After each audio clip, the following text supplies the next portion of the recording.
Yo, what's up sa inyo mga boss, mga paps, mga sir, mga ma'am. Hindi maganda yung panahon ngayon, ano? Maambon. Magbo-vlog pa naman sana ako ngayon, kasi may pupuntahan ako somewhere sa Rizal. Malapit lang naman, based dito sa aking Google Maps. Around 40 kilometers lang. Muulan na sa part na yon, so popost ko muna dito.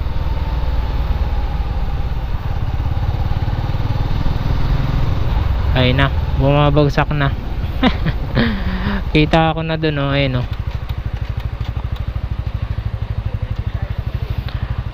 Hanap muna tayo ng masisilungan kasi babasa tayo. Doon tayo sa Alphamart.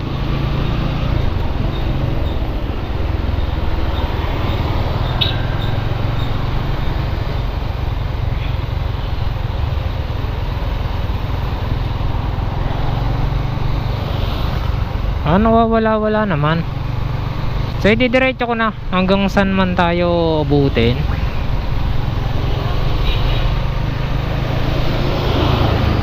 Hindi talaga kaya, men.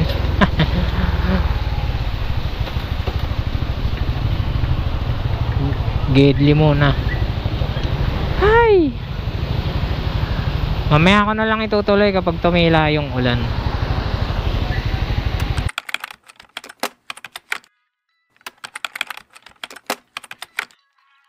Continuation ng vlog natin to mga boss, kasi nahinto tayo dahil umulan. Ay, hindi pala nahinto, hindi ko tinuloy, tinamad ako kasi umulan. So ngayon nandito ako sa Manila.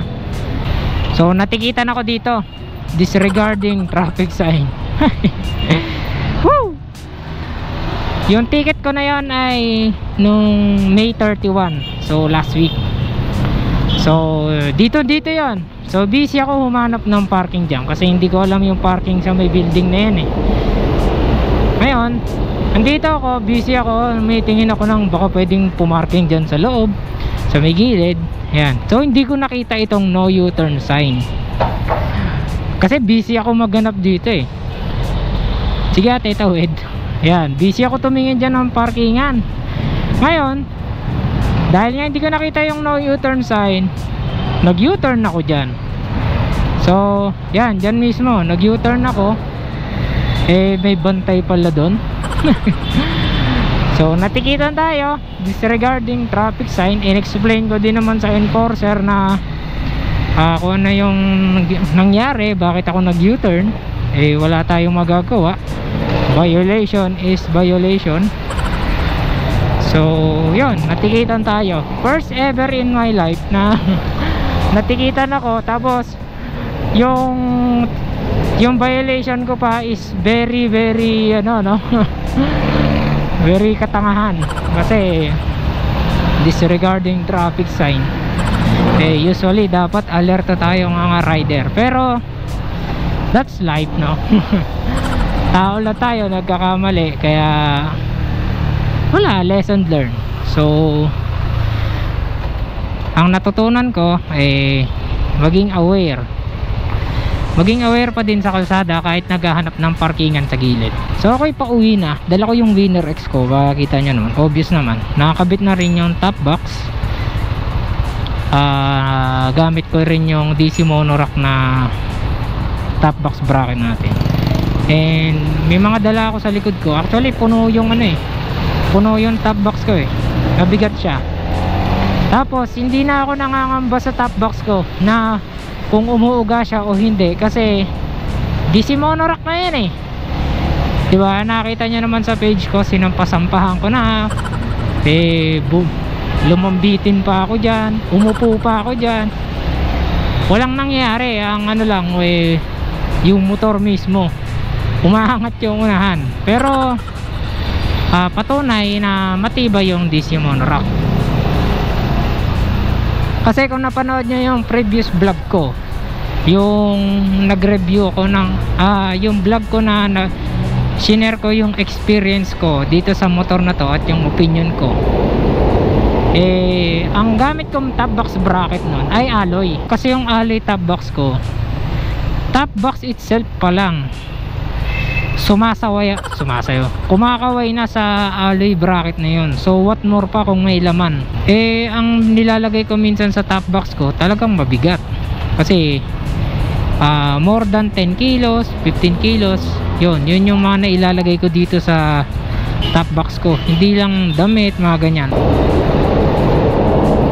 Ngayon meron akong dala-dala dito sa likod, siguro more than 15 kilos bigat. Tapos meron pa sa likod ng upuan ko na mga 5 kilos. So yun lang, share ko lang. Okay,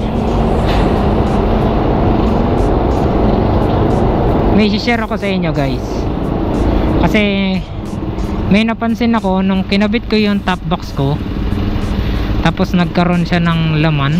Meron siyang merong nakalagay doon sa loob ng top box, tapos meron pa akong mabigat na box sa upuan ko. Ito experience ko ngayon sa ganito, mas na-appreciate ko yung suspension niya. Ang lambot, ang ganda lumaro, hindi ka matatagtag, alam mo yun. Feeling ko may angkas ako ganto yung feeling na naramdaman ko nung first time ko inangkas yung kapatid ko dito sa motor na to. Maganda yung bounce ng suspension, hindi siya sobrang lambot, hindi siya sobrang tigas, alam mo yung saktong sakto lang. Well designed talaga sa pang dalawang tao.